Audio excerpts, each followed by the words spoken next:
Hello everyone. In this video we would like to discuss the derivatives of inverse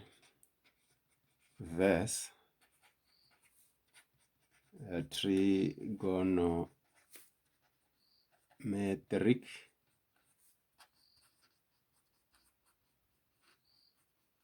functions. Before we do that, there are a few things that we need to get out of our way. For instance, we note that trigonometric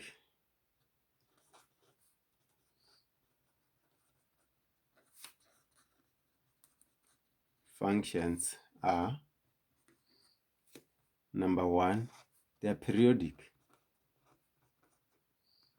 So they have a period. You recall that when you drew the graph of the sine function, maybe you are drawing it from minus pi to pi, then you understand, or minus pi 2 pi to 2 pi, then we understand that the period will be 2 pi radians because the graph repeats itself after 2 pi radians. For argument's sake, if we draw that the graph of e.g. let us look at y equal to the sine of x. And then when we draw this graph, we observe that this graph will go like this.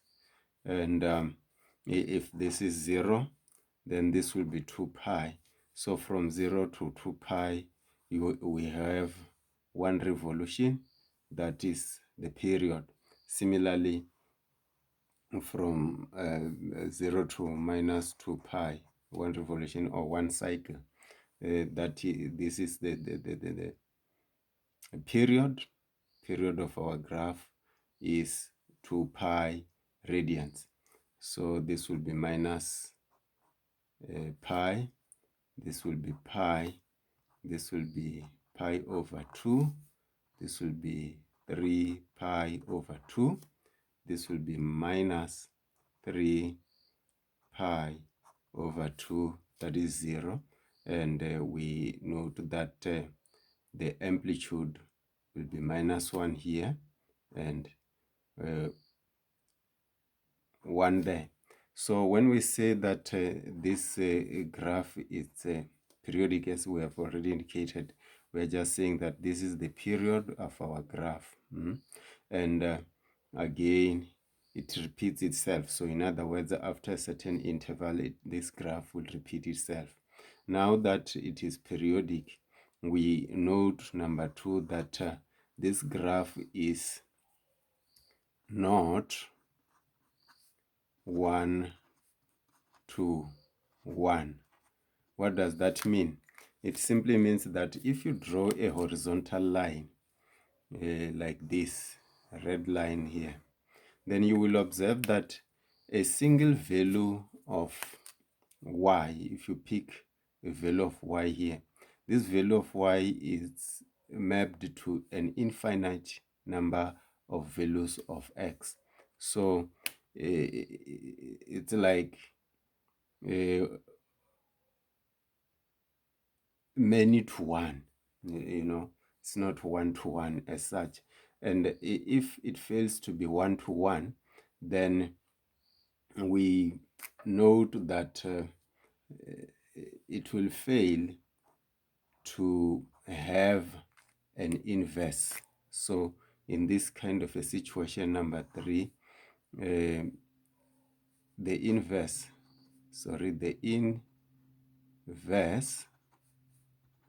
is not a function. It's just a relation. But we are interested in inverse trigonometric functions. So what do? We restrict the domain. By that we mean, like for instance, if we take our y equal to the sine of x, then here the domain, we pick our domain as minus pi over 2 to pi over 2. If you take just this portion of our graph, take that portion of our graph, then we can look for the inverse. How do we find the inverse? We know that to look for the inverse of a function, we swap the roles that x and y are playing. In other words, we can write x is equal to the sine of y. X equal to the sine of y. If x is equal to the sine of y, then we make y subject to the formula. We make y subject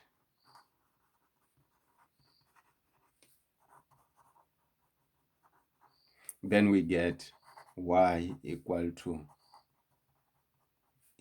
arc sine of x, which sometimes we can we write as y equal to arc sine of x. It means one and the same thing, but this is not okay. Again, because we've already restricted the domain there, the range for the top one here is the minus 1 1. So because we have done that, then it simply means that we will produce a new kind of graph with,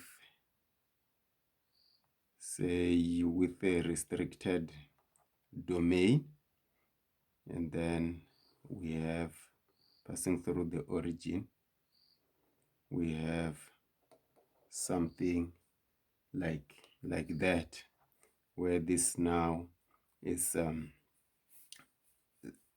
the graph of the inverse trigonometric function, and this will be our pi over 2, and this will be minus pi over 2.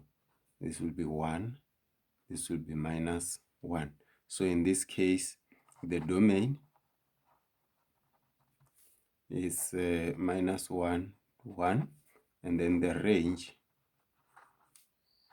is minus pi over 2 to pi over 2. So what we are interested in is to find the derivative of functions like this. So we will look at all the 6 trigonometric ratios. Look at all the 6 trigonometric ratios. How do we do that? So how do we differentiate?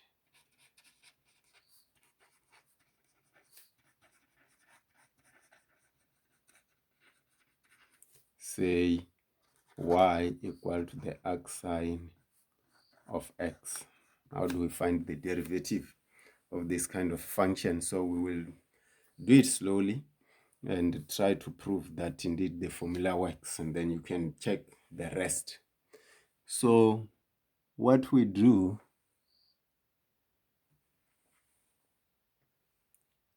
we have here y equal to the arc sine of x, and we want to differentiate, want to find dy dx. How do we deal with that?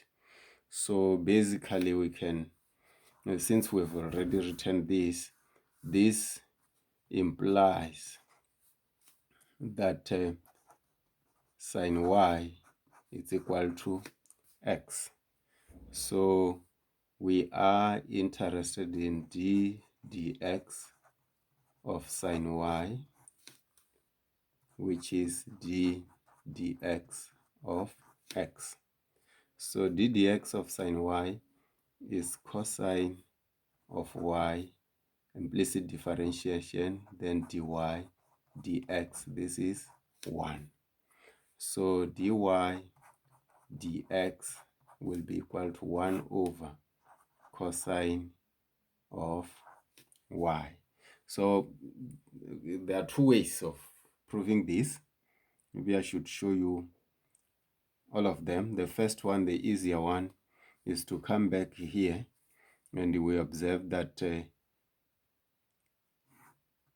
if we draw a right-angled triangle where this angle here is y, we know that the sine of an angle is the opposite side over the hypotenuse. Opposite will be x, the hypotenuse will be 1. Then if we find the adjacent side, it is going to be 1 squared minus x squared, like that. So using this triangle, we observe that this will be equal to 1 over the cosine of y. Y is here, cosine is adjacent over hypotenuse, which is square root of 1 minus x squared over 1, which is given like that. And don't forget that y is the arcsine of x. So in other words, we are saying that ddx of arcsine of x is equal to 1 over the square root of 1 minus x squared. That's how we differentiate. So if you don't want to draw this right-angled triangle, you may make use of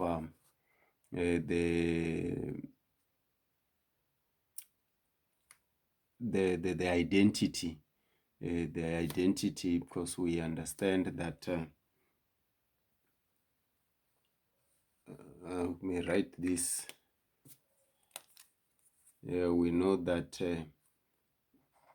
sine squared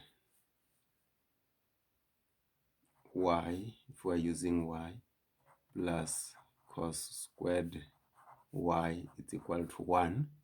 This is telling us that cosine squared of y equal to 1 minus sine squared y. But what is sine y? Sine y is simply x. So we have here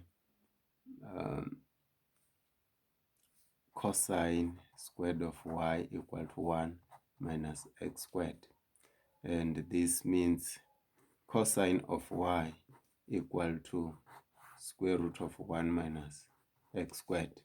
We understand that the cosine from minus pi of y from minus pi to pi is always positive.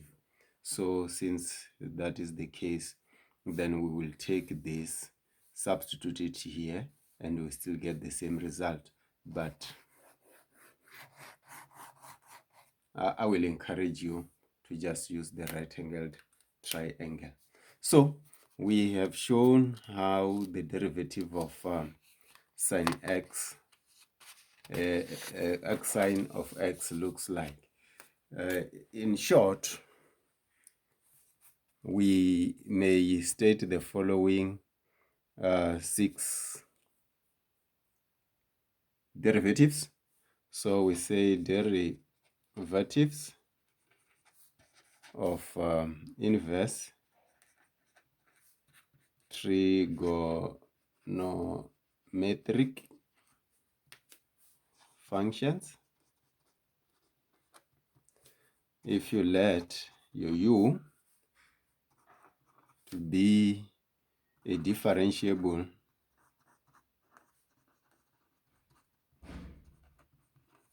function of x, then number 1 or number A, the derivative of arcsine of u with respect to x is equal to 1 over the square root of 1 minus u squared du dx.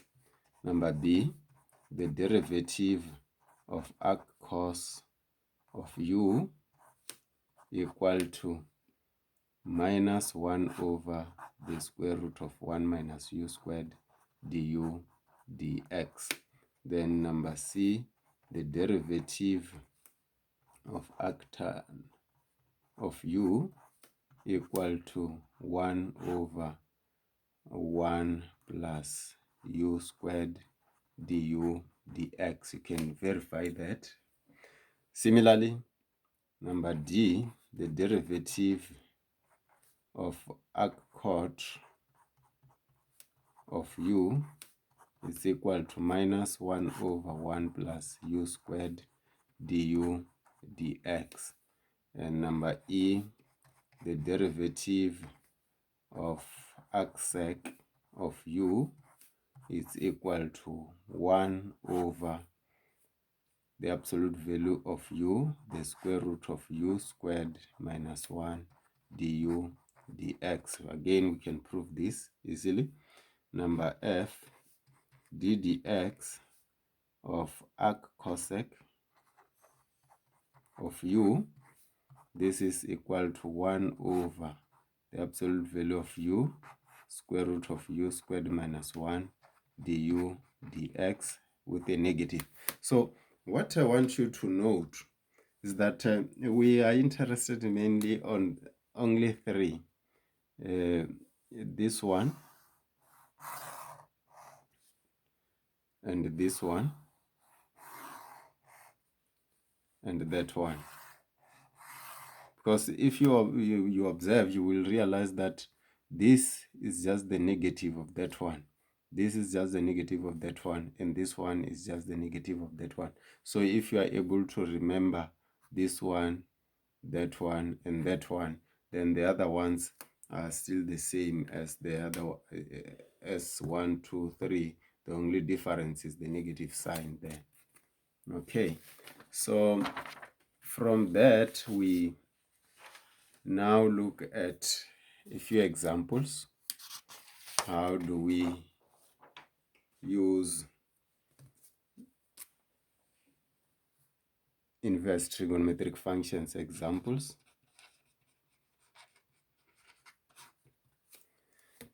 Let's say find the derivative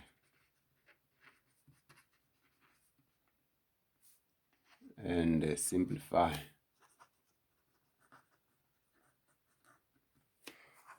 Number A, we are given y equal to the arctan of the square root of 2x plus 3, like that. So we observe that dy dx is the derivative of this. This is arctan. Arctan, this is like our u. For arctan, we write 1 over 1 plus u squared, which is square root of 2x plus 3 squared, like that. Then we multiply by the derivative of square root of 2x plus 3. Square root, like that. So this is going to be 1 over 1 plus 2x plus 3. And then we multiply by that, which is 1 over 2 times 2x plus 3, the power of minus 1 over 2, times the derivative of 2x plus 3, which is just a 2. And this is going to be equal to 1 over 4 plus 2x, multiply this, that and that will cancel, multiply this by 2x plus 3, like that. Of course, if we want, we can write 4 plus 2x square root of 2x plus 3. This is like that, 1 over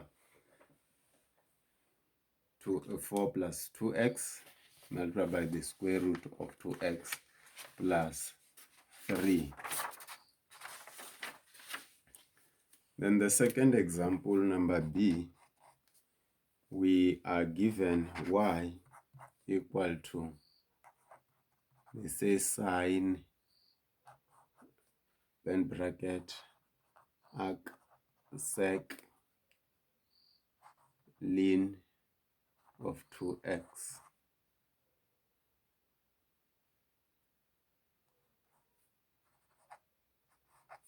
like that.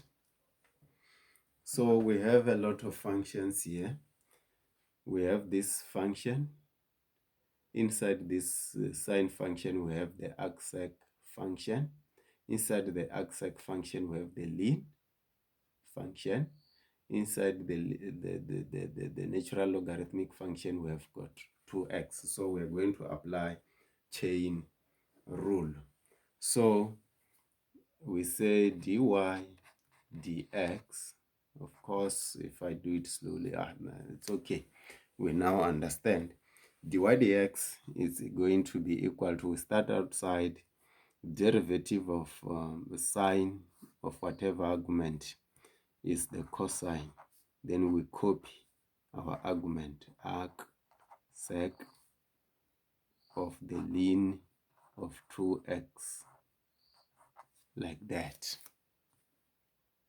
Multiply this by the derivative of the inside function, derivative of arc sec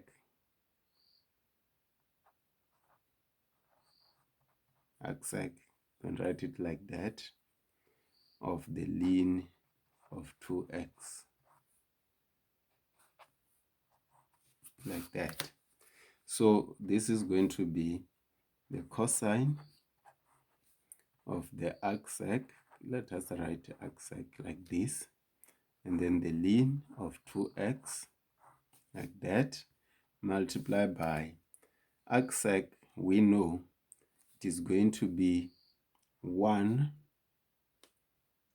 over the absolute value of u. U is ln 2x, so we have the absolute value of 2 ln 2x, like that.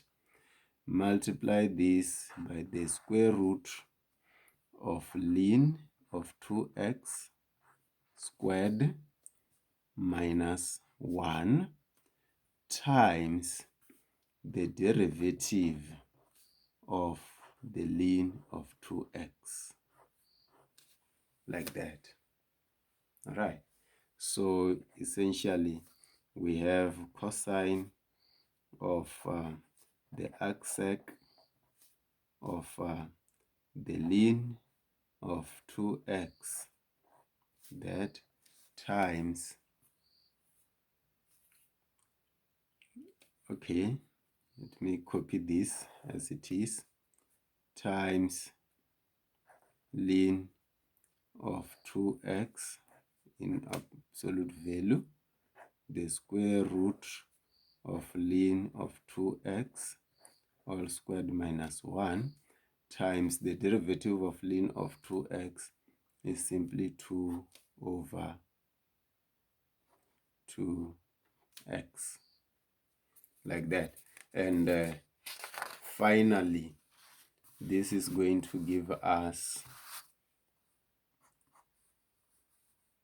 can write the cosine of arc sec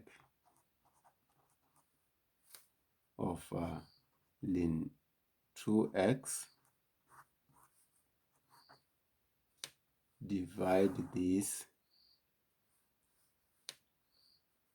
by the ln of 2x in absolute value times the square root of the ln of 2x all squared minus 1 times x. So we can put our x out there, and that is our example. So the rest can be done using all those formulas. You just be careful and simplify properly.